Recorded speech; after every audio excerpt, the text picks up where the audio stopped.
하나님은 살아계십니다. 우리 한번 하나님은 살아계십니다. 인사하겠습니다. 예, 하나님은 살아계십니다. 오늘부터 제가 성령 시리즈로 주일 설교를 처음 하는 것 같은데요. 새벽에는 한번 한 적이 있는데 성령 시리즈로 연말까지 하려고 합니다. 성령 시리즈로 오늘은 성령님 갈망합니다. 이런 제목으로 말씀을 나누겠습니다. 예수님이 십자가에 못 박혀 죽으시고 3일 만에 부활하셨습니다. 기독교 최대의 사건이고 우리 믿음의 도리죠. 예수님이 부활하셨습니다. 엄청난 사건이 일어났죠.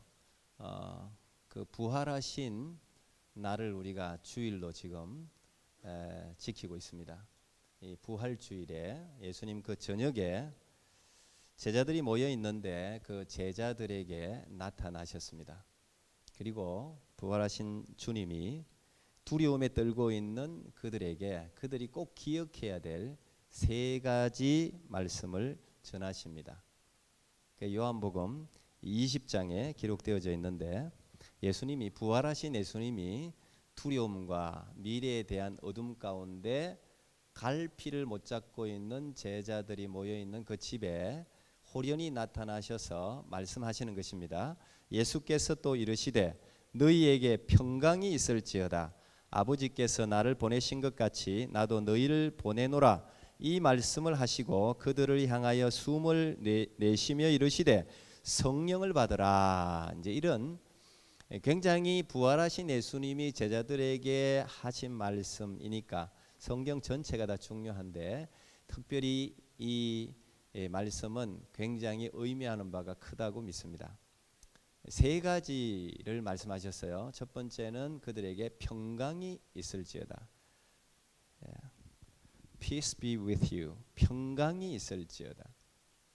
두 번째는 I'm sending you. 내가 너희를 보낸다. 내가 너를 보낸다. 세 번째는 Receive the Holy Spirit. 성령을 받아라. 자, 예수님께서 이 세 가지 말씀을 하셨는데 이건 오늘 살아가는 우리 모든 크리스찬들이 새겨야 될 세 가지 말씀이라고 저는 믿고 있습니다.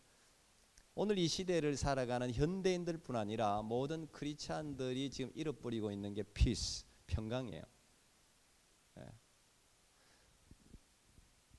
예수님이 부활하셔서 제자들에게 내 안에 있는 내가 가지고 있는 그 평강을 뺏기지 마라. 평강을 붙들어야 된다. 평강을 유지해야 된다. 이거 첫 번째 말씀하셨고 두 번째는 너희를 보낸다. 내가 너희를 보낸다. 다시 말하면 믿는 모든 크리스찬들은 복음을 가지고 세상으로 나가야 된다. 이게 그리스도인이라면 가져야 되는 필수적인 사명입니다.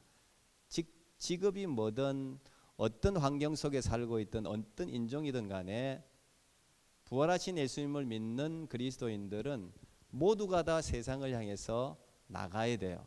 그게 사명이에요. 그거 붙들고 살아라는 거예요. 세 번째는 성령을 받으라는 거예요. 성령을 받으라. 이 구절을 매튜 헨리라는 주석가가 있습니다. 목사님이 창세기에서 사람을 흙으로 만드시고 생기를 불어넣어서 사람이 생명이 된 것에 비유해서 해석한 게 있어요. 흙으로 하나님이 사람을 만드셨어요. 그거 믿는 것도 이게 엄청난 은혜, 이게 기적인데 흙으로 사람을 하나님이 만드셨어요. 그런데 아직 사람은 아니에요. 흙으로 만드셨지만 아직 사람은 아니에요. 사람의 역할을 할 수가 없어요. 근데 거기에 하나님이 생기를 불어넣었어요. 생기, 루아의 성령하고 똑같은 단위. 생기를 불어넣었어요. 그랬더니 생명이 되었다. 이 창세기 2장 7절에는 그렇게 기록되어 있어요. 이제 그때서야 비로소 사람이 된 거예요. 하나님의 생기가 들어가니까 사람이 되었어요. 다시 말하면 사람의 역할을 할 수 있게 되었다는 이야기죠. 오늘 이 시대를 살아가는 모든 그리스도인들에게는 이 하나님의 생기가 들어가야 그리스도인의 역할을 할 수가 있어요. 교회 나온다고 다 그리스도인 역할을 할 수 있는 게 아니라 하나님의 생기가 들어가야 그리스도인의 역할, 사람 역할을 할 수 있다는 거죠. 평강을 가져라, 내가 너희를 보낸다, 성령을 받으라 중에서 가장 선행되어야 할 사건이 있다면 그 성령을 받는 거예요. 성령을 받으면 성령이 임해야 평강을 유지할 수가 있어요. 성령이 임해야, 성령의 권능이 임해야 성교의 역할, 그 사명을 감당할 수 있어요. 그래서 성령을 받는 게 선행되는 일이에요. 성령을 받으면 모든 역할들을 감당할 수 있다는 거예요. 성령을 받으라, 이 말은 성령님을 receive 한다는 거, 영접한다는 거예요. 영접한다. 우리는 예수님을 영접한다. 이제 다음 주에 제가 성령님은 하나님이십니다, 이런 주제를 가지고 또 말씀을 좀 나눌 텐데, 우리 예수님을 영접한다, 예수님과 대화한다, 이거는 굉장히 익숙한데 성령님을 영접한다, 성령님과 대화한다, 익숙하지 않아요. 특히 장로교인들은 특히 그래요. 근데 이건 성령을 영접하라는 이야기예요. 자, 여러분 모두 예수님을 주님으로 믿습니까? 믿습니까? 이거 엄청난 고백이에요. 예수를 주님으로 고백하는 자, 그건 다 성령이 있는 사람이에요. 성령이 아니고서는 예수님을 주님으로 고백할 수가 없어요. 오늘 이 시대는 뭐 그냥 우리가 예수님은 주님이시다 그러지만, 이 초대교회 시대는 예수님이 나의 로드 주님이라는 것은 자기의 죽음을 걸고 해야 되는 신앙 고백이었어요. 굉장히 중요한 거. 이 성령이 아니고는 그런 고백을 할 수가 없는 거예요. 그러니까 우리가 예수님을 주님으로 고백하는 사람은 다 성령이 내주에 있습니다. 믿습니까? 여러분에게 성령이 있단 말이에요. 그런데 성령이 있는데, 이게 이제 제가 예전에 한번 말씀을 전했는데, 잭 할즈 목사님이 어떻게 비유했냐면, 집에 손님을 초청했는데 집에 손님이 들어와 있는데 그 손님을 마치 유령 보듯이 대화도 하지 않고 차도 한 잔 꺼내지 않고 그 사람이 그냥 완전히 없는 듯이 취급한다, 이 말이에요. 마치 우리 안에 지금 성령께서 내주에 계신데 우리가 성령님과 전혀 대화를 하지 않고 성령을 전혀 인식하지 않고 성령을 의지하지 않고 성령을 하나님으로 취급하지 않는다, 그렇게 비유를 하더라고요. 그럴듯하다고 생각했어요. 우리가 성령이 내주에 있는데 이 성령과의 교통을 하지 않는 거예요. 우리가 성령님과 대화를 하지 않는 거예요. 의지를 하지 않는 거예요. 하나님으로 취급하지 않는 거예요. 그래서 오늘 성령 받으라, 성령 받으라는 말은 성령을 영접하라고 말이에요. 성령 하나님을 하나님으로 받아들이라는 거예요. 하나님을 내 안에 진짜 주인으로 모시라는 거예요. 그 일이 일어나면 놀라운 사건들이 내 삶 속에서 막 일어나기 시작한다는 거죠. 우리가 의식하든 의식하지 못하든 성령은 우리 안에 계세요. 예수님을 적어도 주님으로 고백하는 모든 성도들은 성령이 계세요. 이 성령님을 인정하고 영접해야 됩니다. 그러면 그때부터 본격적으로 성령께서 우리 삶에 역사할 수가 있어요. 1981년에 소천하신 현대 복음주의 설교의 대가라고 불렸던 로이드 존스 목사님이 있습니다. 그분은 영국의 이제 의사 출신이라서 좀 독특한데 왕립의학협회 의학 박사이기도 합니다. 런던의 웨스트민스터 채플 그러면 굉장히 유명한 채플이고 거기 아무나 서서 설교할 수가 없었어요. 그런데 이분은 거기서 40세 때부터 웨스트민스터 채플에서 계속 설교하신 분이에요. 영국을 이제 뒤흔든 대설교가라고 볼 수 있어요. 근데 그분이 이런 이야기를 했습니다. 오늘날, 이거 그때가 뭐 지금 수십 년 전이죠. 오늘날 현대 교회는 또 다른 오순절이 필요하다, 이런 말을 했어요. 오순절이 무슨 날입니까? 물론 추석이긴 하지만 성령이 임한 날이잖아요. 오늘날 현대 교회는 또 다른 오순절이 필요하다. 오순절을 경험해야 되는데 교회는 오순절로 말미암아 태동했거든요. 오순절에 성령의 임재로 말미암아 교회가 태동했거든요. 이거 잃어버렸다는 거죠. 이 로이드 존스 목사님은 흔히 지성인 그러죠. 지성인 중에 한 분이죠. 근데 굉장히 성령을 많이 강조한 목회자였어요. 그분은 설교의 중요성에 대해서 굉장히 이제 많이 이야기했기 때문에 목회자들이 이분의 이제 책을 많이 봅니다. 설교의 대가이기도 하고 설교는 진짜 중요하다. 설교자로서 설교를 굉장히 중요하게 인식하고 하나님의 말씀을 전하라는 이제 그런 취지의 말씀을 많이 하셨어요. 근데 이분이 설교를 한마디로 이렇게 정해, 제가 이 정의를 굉장히 좋아합니다.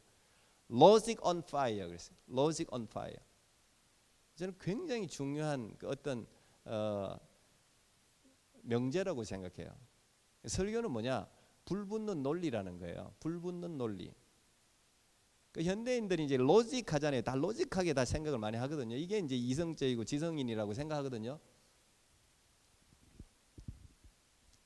이 로이드 존스 목사님은 논리뿐 아니라 그분의 설교를 여러분 읽어보면 아는데요. 굉장히 조직신학적으로 잘 짜여진 설교예요. 물론 설교를 굉장히 길게 했어요. 굉장히 논리적이고 조직신학적이고. 근데 아무리 잘 짜여진 논리라 할지라도 불이 붙어 있지 않으면 그 논리는 강연이에요. 그는 우리 이성의 만족은 줄 수 있을지 모르지만 영혼을 변화시키지 못한다는 거예요. 저는 믿어요. 로직이 있는 것, 아주 설교가 로지컬한 건 좋아요.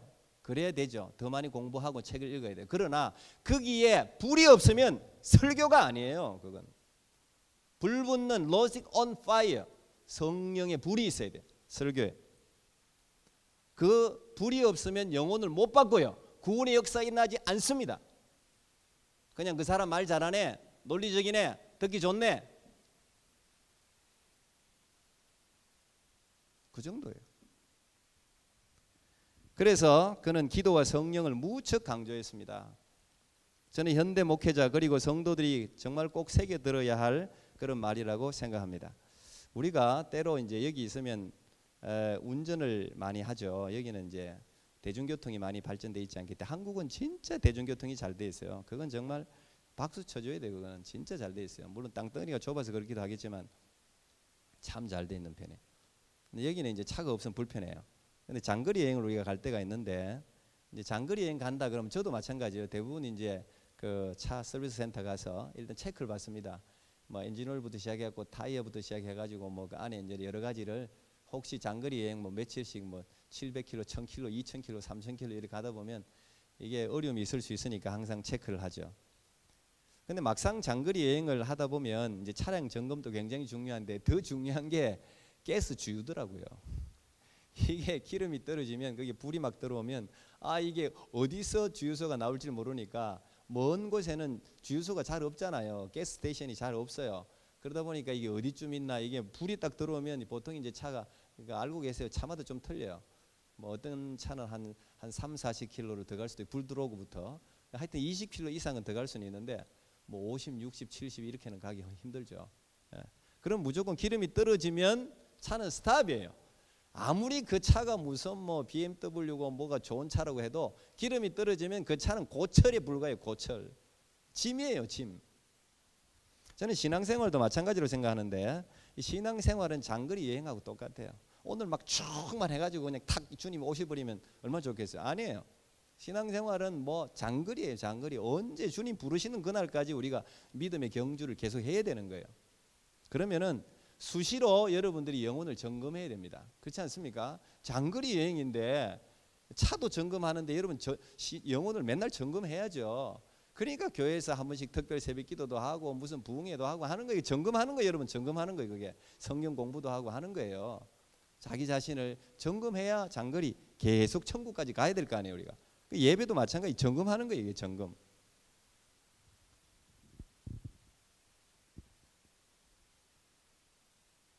그런데 제일 중요한 것은 차에 기름은 주유하듯이 우리도 마찬가지 영혼의 기름 부음이 있어야 돼요. 이게 없으면 안 돼요.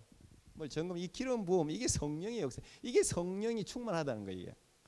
이 성령의 역사가 우리가 성령의 기름 붓는 이 기름 부음 때문에 말씀 공부도 하고 기도도 하고 하는 거, 예배도 드리고 여기에 성령의 역사가 있으니까 이걸 통해서 여러분들이 마치 이 차에 기름관을 꽂듯이 이제 그런 거 아니에요. 이게 뭐 우리 흔히 젊은 사람들 이야기하되 이게 커넥션 되는 거 아니에요. 이게 하늘과 땅이 커넥션 되는 자리가 예배 자리 아니에요? 여기서 커넥션 안 되면 여러분 시체같이 이제 이번 한 주도 사는 거예요. 그냥 세속적으로 육적으로 사는 거예요. 예. 하늘과 커넥션 되기를 축복합니다.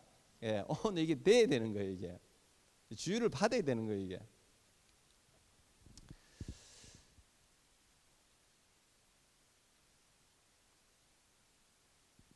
우리가 성령이 충만하면 생기가 들어가니까 사람이 사람 역할을 한 것 같이 성령이 충만하면 역할을 하기 시작해요. 이게 참 놀라워요. 이 성령이 충만하면 상황이 다 바뀌어요. 희한해요. 고민과 근심과 걱정과 어둠과 막 이런 것들이 있었는데 성령이 충만하면 이런 게 하나씩 없어진다니까요. 이게 참 이상하다니까요. 진짜 하나님이 만드신 하나님의 형상으로 돌아온다고요. 하나님 형상으로 돌아온다고요. 기쁨과 감사와 즐거움으로 하나님이 우리에게 살아가라고 하지, 늘 짜증내고 불평하고 근심하고 어둠 가운데 살아라고 만든 건 아니잖아요. 근데 이게 왜 우리가 그렇게 사냐? 성령 충만하지 않으니까 그런 거예요. 예. 가난하든 고난이 있든 성령 충만하면 감사할 수 있어요. 그게 이제 모든 성령 충만한 그리스도인들의 공통점이에요. 환경하고 아무 상관없어요. 뭐 부자라도 불평이 있고 부족함, 자기 항상 불만할 수 있잖아요. 뭐 많이 가졌다고 행복한 건 아니잖아요. 근데 성령 충만하면 기쁘고 감사할 수 있단 말이에요. 그러니까 신앙생활을 하는 데 있어서 균형이 굉장히 중요한 것 같은데, 윤리적이고 논리적인 사람은 성령 충만을 꼭 받아야 돼요. 신령한 세계에 한 번쯤 생각 없이 뛰어들 필요가 있어요. 요즘 현대인들은 너무 생각이 많아. 제가 칼럼에 여러분 적었습니다. 유진 피터슨 목사님도 제가 좋아했는데 그분이 작고해서 제가 거기에 적었는데, 제가 저한테 하는 말이기도 하고 저 딱 들어와서 그 말이, 요즘 그리스도인들 목사님들도 마찬가지고 너무 말이 많아요. 너무 생각이 많아요. 예수님에 대해서 말을 너무 많이 해. 예수님에 대해서 너무 토론을 많이 해. 근데 예수님과 정작 사귀지는 않아. 예수님께 기도하질 않아. 이게 문제예요. 현대인들의. 현대 목회자의 문제, 교회의 문제, 성도의 문제예요. 예. 실제로 예수님에 대해서 말을 많이 하면 뭐예요? 많이 하면 뭐하냐고. 기도가 필요합니다. 전도해야 됩니다. 뭐 해야 됩니다. 하면 뭐하냐고.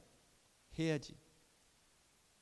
지금 실제적으로 교제하는 게 진짜 필요해요. 여러분, 그러지 않기 때문에 여러분에게 피곤하고 무의미하고 허무하고 그런 게 있는 거예요. 여러분, 생기가 없는 거예요. 생기가 들어가지 않았는데 어떻게 생기 있는 삶을 살 수가 있어요? 맨날 세상 사람들하고 똑같은 고민하고 세상 사람들하고 똑같은 그냥 그걸로 걱정하고 그냥 그거 어떻게 되냐 그것만 생각하고 맨날 그러니까 세상의 거대한 풍파를 여러분들 어떻게 넘어갈 수가 있겠냐고. 생기가 들어가야지. 그래야지 이게 좀 팔팔하게 눈에 초롱초롱하고 말이죠. 예? 뭘 해도 피곤치 않고 그냥 저 사람은 뭐가 저리 즐거운 거야 도대체. 저 사람은 뭐 가진 것도 없는 것 같은데 뭐가 다 일도 잘 안 되는 것 같은데 왜 저리 즐거운 거야. 뭐 이런 이야기 들어보셨습니까? 들어보셨습니까? 이런 이야기 좀 우리 하나님 지파인교회 성도들 다 이런 이야기 듣기를 축복합니다. 이게 이제 생기가 들어가야 되는 거예요. 너무 생각하지 말고 신령한 세계에 빠져드세요. 윤리적이고 논리적인 사람은요 빠져들어야 돼요. 생각하지 마. 생각 필요 없어요. 예수님이 주님이면 됐죠. 더 이상 뭘 물어요. 예수님이 주님이고 예수님이 나를 위해서 십자가에 못 박혀 죽으셨으면 생각 없이 좀 신령한 세계에 빠져들 필요가 있어요. 너무 재지 마세요. 현대인들은 다 배울 만큼 배웠어요. 공부 못한 사람 없어요. 요즘 목회자들, 저보다 어린 목회자들은 다 저보다 공부를 더 많이 했어요. 목사님들 옛날에 뭐 할 일 없어서 목회한다 그랬지 요즘 안 그래요. 다 그래도 뭐 뭔가 집안도 잘 살고 지성도 있고 이런 사람들이 목회하더라고 보니까. 근데 너무 생각이 많아요. 너무 많이 목사들도 너무 많이 계산이 많아. 그러니까 역사가 안 나타나는 거예요. 교회 역사가 나타날 수가 없어요.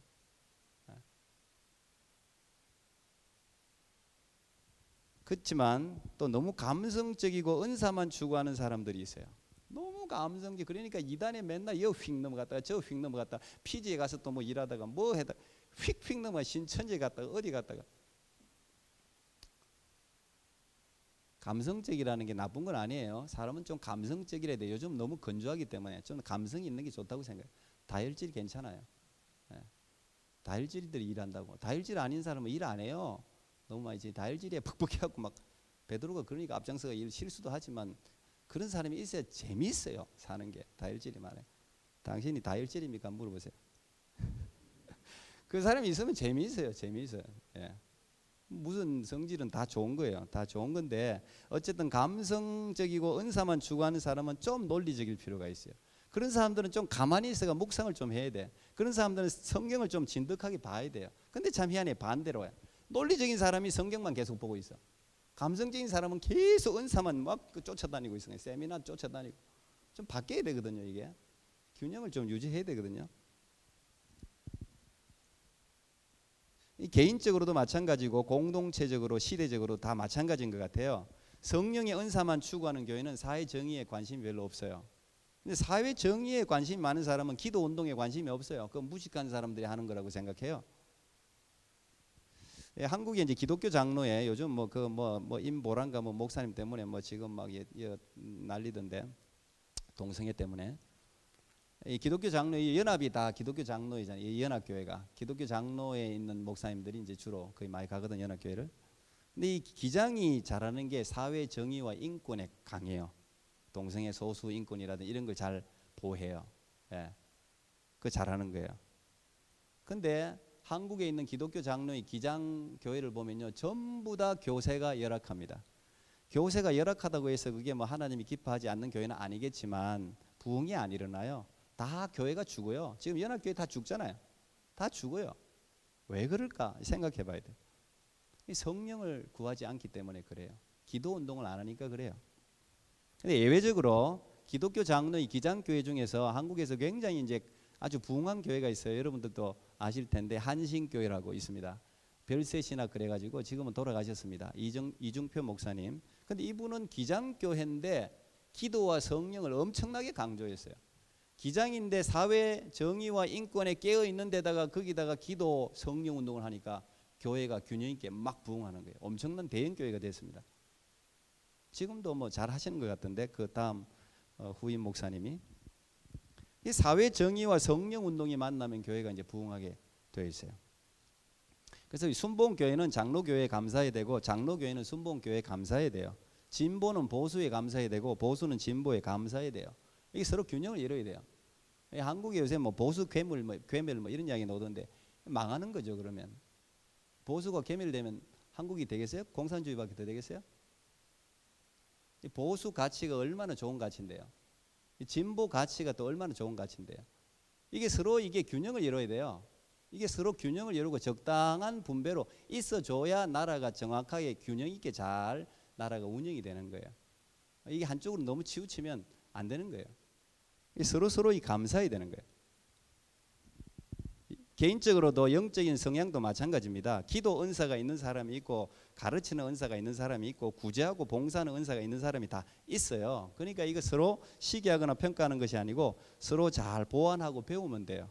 여러분, 하나님이 여러분 단순하게 이렇다 저렇다고 말할 정도로 하나님이 그리 작은 분입니까? 나 이해가 안 가요. 이 사람들이 아무 대석학이든 뭐든 간에 하나님을 정의할 수 있는 사람이 이 세상에 어디 있어요? 누가 하나님을 정의할 수 있어요? 그러니까 배워야 되는 거예요. 배워야 되는 게 하나님이 얼마나 위대하신데요. 이 지구에서 일어나는 일도 다 모르는 사람들이 하나님을 어떻게 평가할 수 있단 말이에요. 그러니까 이 사람이 만난 하나님은 그대로 인정해주고 이 사람이 만난 하나님은 또 그대로 인정해줘야 되는 그런 겸손함이 필요한 거예요. 이거 지금 우리 모두에게 필요한 거예요.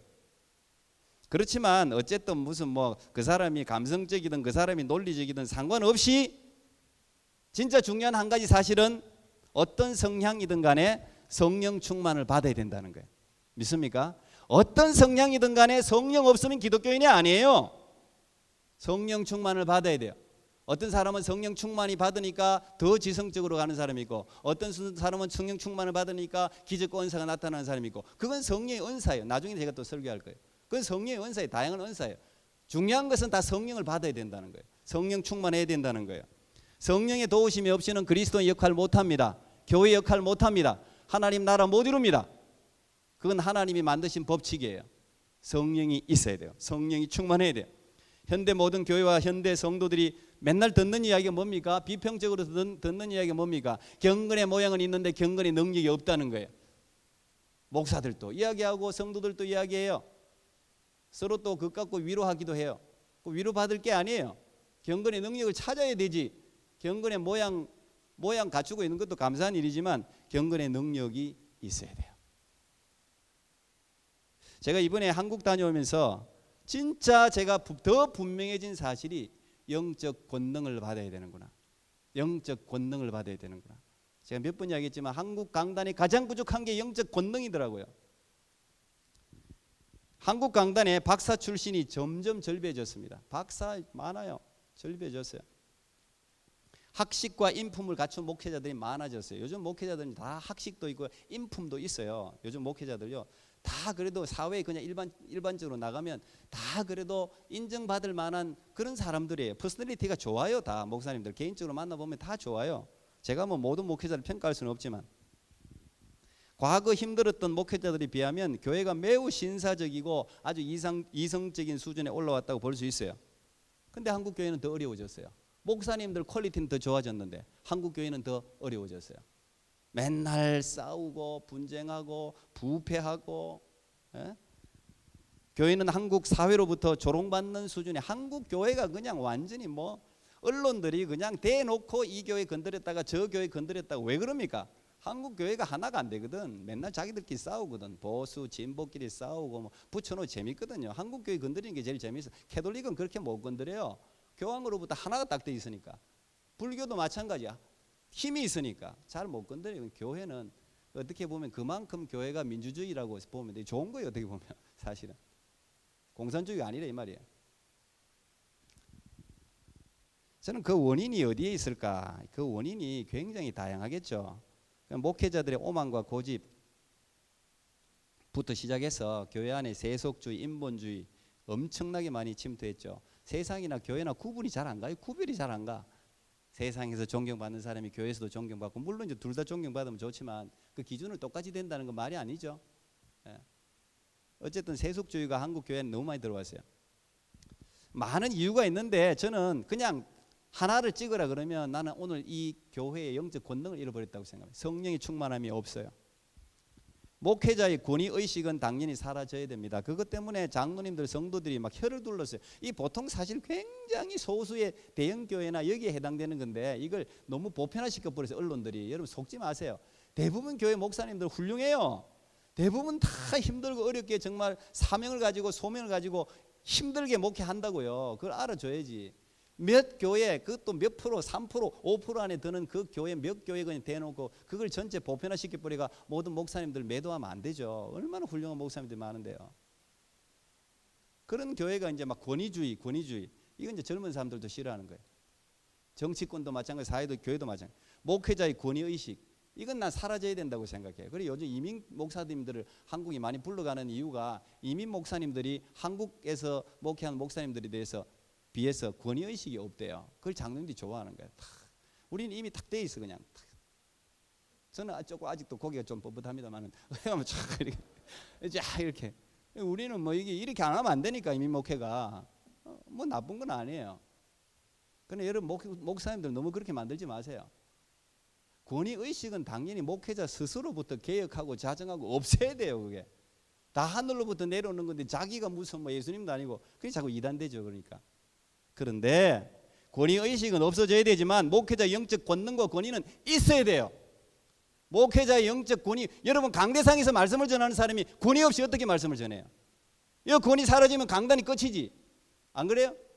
이 권능을 가지고 말씀을 전해야 되는데 이 권위의식이 없어져 버리면, 이 권능이 없어져 버리면 이 강대상이 있어는 말이지 본인들이 그냥 다 하면 되지. 이게 사라졌단 말이야. 한국이 내가 보니까 이게 없어진 게 문제예요. 성도들도 모여가지고 공부하고 토론하고 친교하고 이런 것만 하지 기도는 안 해요. 뭐 공부하는 거 좋아해. 뭐 책 읽는 거 좋아해. 차 마시고 이야기하고 교제하고 이런 거 좋아해. 기도는 안 해요. 성령을 갈망하지 않아요. 보이는 세계와 힘의 논리에 너무 집착해서 보이지 않는 세계를 잊어버려요. 마치 천국 없는 사람같이 살아간단 말이에요. 성도들이. 여러분 천국 빼면 여러분 신앙의 가치가 어디에 있어요? 우리의 믿음의 도리, 구원의 도리 천국 아니에요? 근데 이게 없단 말이에요. 지금 오늘날 성도들이 이게 없어요. 천국이 없어져 버렸어요. 그러니 이 세상에서 여러분 무슨 방법으로 사단을 이길 수가 있겠습니까? 보이는 세상은 이미 사단이 왕노릇하는 곳이에요. 여러분 이 세상의 그 어떤 것으로도 사단을 이길 수가 없어요. 제압할 수 있는 방법이 없어요. 대통령이 사단을 이길 수 있습니까? 그런 권력으로? 이건희 회장 삼성 뭐 CEO라고 사단을 이길 수 있습니까? 천만의 말씀이에요. 박사를 몇 개 가졌다고 해서 사단이 무서워합니까? 웃습니다. 조롱하죠. 야, 그런 건 내가 얼마든지 줄 수 있어 너희들에게. 이미 사단은 공중권세를 잡고 왕노릇을 하고 있어요. 하나님이 허락하셨어요. 정사와 권세를 잡고 있어요. 그런 걸 두려워하지 않아요. 무서워하지 않아요. 그런데 교회는 점점 그런 걸 더 붙들고 그것 가지고 영적인 싸움을 하려고 지금 덤비고 있으니 교회가 이길 수가 있습니까? 조롱을 하지 사단이. 예수님 또 말씀하셨죠. 기도와 성령 외에는 귀신을 쫓아낼 길이 없단 말이에요. 이런 유가 나갈 수 없다는 거예요. 예수님이 그렇게 말씀하셨잖아요. 기도와 성령 외에는 이런 유가 나갈 수 없어요. 귀신을 이길 수 있는 방법이 없어요. 스가랴 선지자도 말했습니다. 스가랴 4장 6절 여러분 좋아하는 말씀이죠. 그가 내게 대답하여 이르되 여호와께서 스룹바벨에게 하신 말씀이 이러하니라. 만군의 여호와께서 말씀하시되 이는 힘으로 되지 아니하며 능력으로 되지 아니하고 오직 나의 영으로 되느니라 그랬잖아요. 하나님의 신 성령으로만 되는 거예요 이게. 제가 우리 교회 이제 이번 그 청년 부흥 집회를 갑자기 하나님 어쨌든 마음 주셔서 제가 이제 한국에 있는 너무 이제 있어가지고 조금 준비에 차질은 좀 있지만 그래도 지금 열심히 다 청년들 준비하는데 이 시대에 왜 청년들이 교회를 떠날까? 지금 젊은이들이 이제 점점 사라지고 있잖아요. 그 이유를 이렇게 제가 이 자료를 통해서 알아보니까 여러 이유가 있어요. 일단 교회가 너무 폐쇄적이다. 폐쇄적이다. 그리고 전혀 논리적이지 않다. 그리고 과학을 적대시한다. 과학을 교회는 막 사실 잘 모르는 이야기인데 어쨌든 적대시한다. 그리고 교회가 너무 싸운다 이게. 성도들 보니까 양다리 걸치고 사는 사람들이 보기 싫다는 거예요. 자기가 교회에 머물러 보려고 되는 이유는 가난한 성도 그죠? 안 나가 성도들이 많다 그러잖아요. 그 가난한 성도들 보니까 자기가 교회에 머물려 한번 있어 보려고 했는데 교회에 내가 머물면 머물수록 하나님과의 관계가 멀어지고 사람들하고도 안 좋아지더라는 거예요. 교회를 차라리 떠나는 게 낫다고 생각하고 젊은이들이 다 떠난대요. 이유가 하여튼 굉장히 많아요. 이유가 굉장히 많은데 전문가들이 이제 이걸 잘 분석해서 뭐 몇 가지 한 이렇게 내놨는데 그 중에 제일 첫 번째의 중요한 요인이 교회의 영적인 형식만 남아 있고 영적 권능과 영적 교제가 없다는 거예요. 영성이 왜곡되었을 뿐 아니라 너무 영성이 빈약하다는 거예요. 이 젊은이들이 진단하는 게 젊은이들은 정직하잖아요. 청년들에게 자기들은 갈망이 있는데 교회가 영적인 체험을 제공을 못하고 있다는 거예요. 그걸 제공을 못하는 거예요. 세상에 그 무슨 뭘 가르치고 프로그램 많이 하고 뭐 아이들 뭐 세상 놀이 많이 하고 그런 거는 사실 세상에 가도 있잖아요. 그런 거 배우려면 문화교실 뭐 어디 가면 되지. 물론 교회가 그런 것도 해야 되지만 특히 이민교회는 이제 그런 게 좀 필요하긴 합니다만 그러나 교회가 진정으로 제공해야 될 것은 영적인 체험이잖아요. 교회 아니면 어디서 그런 체험을 할 수 있습니까? 근데 교회가 이런 영적 체험을 못 시켜주고 있다. 영적 파워가 없다는 거예요. 그러니까 청년들이 아이고 이럴 것 같으면 내가 뭐하러 여기서 시간을 빼앗기고 이래 있어. 자기들이 나가는 거예요. 그리고 자기들 알아서 믿는 거예요 하나님을. 마하트마 간디도 그런 이야기 했잖아요. 나는 예수는 좋아한단 말이에요. 나는 예수는 좋아하는데 기독교인들은 별로 안 좋아한다. 교회에 기독교인들은 굉장히 많은데 예수는 없다. 내가 알고 있는 예수는 이미 오래전에 죽었다. 이 정말 참 이거 안타까운 소리 아닙니까? 이 다 왜 그럴까? 나 이걸 성령이 충만하면서 찾는 거예요. 이 성령이 없는 거예요. 수많은 학술적 자료들은 세상에서 얻을 수 있어요. 균형을 위해서라도 저는 오늘 이 현대 기독교인들은요, 옛날에는 너무 우리 막 한참 부흥할 때는 막 성령만 해가지고 문제였어요. 은사 이게 문제였다고. 근데 오늘날은 다시 찾아야 돼요. 균형을 맞춰야 돼요. 오늘 너무 이게 논리적이 됐어요. 오늘날은 이게 성령을 갈망해야 돼요. 왜? 아무도 갈망 안 하니까. 갈망해야 돼요. 왜? 성령은 운동도 아니고 유령도 아닙니다. 성령은 지혜의 영, 지식의 영, 생명의 영, 예수의 영, 하나님의 영. 제가 이렇게 영적으로 이렇게 보면 이 세상에 정말 희망을 이야기할 수 없을 정도로 세상은요 자연적으로도 그렇고 뭐 지금 우주계도 그렇고 자연계도 그렇고 모든 게 점점 지금 뭐 지진도 많이 나고 뭐 하여튼 이 오존 현상으로 뭐 하여튼 뭐든지 별로 안 좋아요 다. 경제도 여러분 안 좋지만 다 안 좋아요. 근데 제가 희망을 그래도 이야기할 수 있는 것은 성령 때문이에요. 우리가 희망을 놓치지 않는 건 성령 때문에. 성령이 오시면 마른 뼈조차도 생기가 부르닥치니까 이스라엘 군대가 되잖아요. 그 성령의 역사가 아직도 있기 때문에 우리가 희망을 이야기할 수 있단 말이에요. 오늘 이 포스트 모더니즘 이 사회에서 여러분 얼마나 이게 예수를 전하는 게 어려운데요. 유일한 진리가 없는 세상이에요. 무식한 거예요. 유일한 진리가 하나라고 이야기하는 거는 무식한 거예요. 오만한 거예요. 그건 편견인 거예요. 이 젊은이들에게는. 이 사람들은 진리가 여러 개야. 그게 지금 보편화되어 있단 말이에요. 그러니까 예수 믿는다는 게 어려운 시대예요, 사실은. 제가 오늘 이 본문 이야기를 잠깐 하고 마쳐야 되겠는데, 이 엘리야 지금 엘리사 이야기인데요. 엘리야가 살던 시대는 아합 왕이 다스리는 시대잖아요. 아합 왕의 부인은 여러분 아다시피 이세벨입니다. 바알 숭배자입니다. 자기 아버지가 바알 선지자입니다. 다시 말하면 이 아합 왕이 있던 시대는 하나님을 믿는다는 이야기를 아예 할 수 없는 시대였어요. 내 하나님 믿는다, 나는 여호와를 따르는 사람이다. 그러면 죽음이에요. 그런 시대였단 말이에요. 지금 아직 우리는 그런 시대가 아직까지 안 왔는데, 그런 시대니까 엘리야 같은 선지자 없이는 안 돼요. 권능과 기적을 행하는 선지자가 있어야지 그나마 그래도 하나님을 전할 수 있어요. 근데 이 엘리야가 이제 하나님의 부름을 받아서 이제 가게 됐는데, 엘리야가 하필 딱 자기 후계자로 부른 게 농사꾼이에요. 엘리사예요. 농사 짓는 데 가서 날 따라오라. 근데 이제 자기는 간대요. 그게 엘리사가 여러분 얼마나 걱정이 되겠습니까? 이 어려운 시대에 하나님의 선지자로 부름받았으니, 바알 선지자로 부름받았다면 살기가 괜찮아요. 왜냐하면 바알 그 얼마나 많은지 전부 바알판이니까. 바알 세상이야, 다 바알 세상. 그런데 거기서 하나님의 선지자로 부름받는데 이거는 죽음을 각오해야 되는 이야기예요. 그러니까 엘리사가 이거 큰일 났다, 이거 어떡하냐. 이 역할을 감당하기 위해서는 엘리야 선생님이 가지고 있는 갑절 따블의 영감이, 성령의 권능이 없이는 내가 도저히 감당 못하겠다. 그래서 계속해서 그걸 구하는 거예요. 내가 갑절의 영감이 있어야 되겠습니다. 엘리야가 야 제발 좀 따라오지 마라. 아니요, 그거 얻기 전에는 내가 절대 안 됩니다. 갈망했단 말이에요. 갈망. 이런 갈망이 있어야 돼요. 오늘 이런 갈망이 왜 그 시대에 선지자 노릇하려니까 필요하단 말이에요. 그러니까 엘리야가 도저히 이 갈망이 보니까 이건 진심이야. 이 갈망을 이거는 내칠 수가 없어. 이거는 정말 내가 죽기 전에는 이 날 따라다니겠어. 그러니까 이야기하잖아요. 내가 오늘 이제 하나님이 날 데리고 갈 텐데 너 그 끝까지 보면 너한테 임할 거다. 엘리야가 요단강을 가르고 가서 올라가는 걸 끝까지 보니까 엘리야의 그냥 겉옷 하나 집어 던져줬잖아요. 겉옷 하나.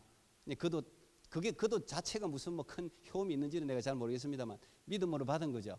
근데 그 겉옷을 휙 말아가지고 엘리야가 했던 대로 엘리야의 하나님은 어디 있습니까 하면서 요단강을 쳤더니 요단강이 갈라졌다는 거 아니에요. 하나님의 성령이 갑절로 임했다는 증거를 이제 거기서 보여준 거죠. 저는 오늘 이 시대에 제가 늘 묵상하는 게, 오늘 이 시대 저뿐만 아니라 여러분들도 마찬가지. 옛날에 여러분 그 70년대 80년대 신앙생활 할 때 그 열심히 기도하시던 그 여러분의 신앙의 선배들보다 여러분은 갑절의 영감이 더 필요한 시대를 살고 있어요. 우리 자녀들은 갑절의 영감이 더 필요한 시대를 살고 있어요. 왜? 이 세상이 더 영적으로는 더 악해졌기 때문에. 영적으로는 더 악해졌단 말이에요. 살기는 더 좋아졌을지 몰라도 갑절의 영감을 추구해야 되는데 우리는 그런 갈망이 없어요. 그러니 이게 큰일이에요. 어떻게 이기겠습니까? 어떻게? 네, 그래서 이번 한국 갔다 와서 성령 이거 외에는 방법이 없다. 그래서 성령 시리즈로 제가 설교를 하는 거예요. 이거 외에는 방법이 없어요. 저는 이 연말에 여러분 성령 받으면 크리스마스 최고 선물인 줄 믿습니다.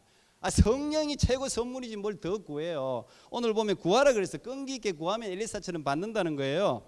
너희가 악할지라도 좋은 것을 자식에게 줄 알거든 하물며 너희 하늘 아버지께서 구하는 자에게 성령을 주시지 않겠느냐 그러잖아요. 구하면 하나님이 주신단 말이에요. 그럼 성령이 우리에게 임하면 여러분의 삶이 달라집니다. 놀라운 일들이 일어난다고요. 진짜 그리스도인답게 살아갈 수 있다고요. 믿음의 백성답게 살아갈 수 있다고요. 하늘의 자녀답게 살아갈 수 있다고요. 여러분, 이 하나님의 지팡이 교회에 있는 여러분에게 이런 놀라운 성령의 권능이 임하고 하나님의 사람답게 이 세상을 살아가서 정말 하나님을 자랑할 수 있는 그런 여러분 모두 되기를 축복합니다. 하나님 감사합니다. 성령님 갈망합니다. 하나님의 성령께서만이 우리를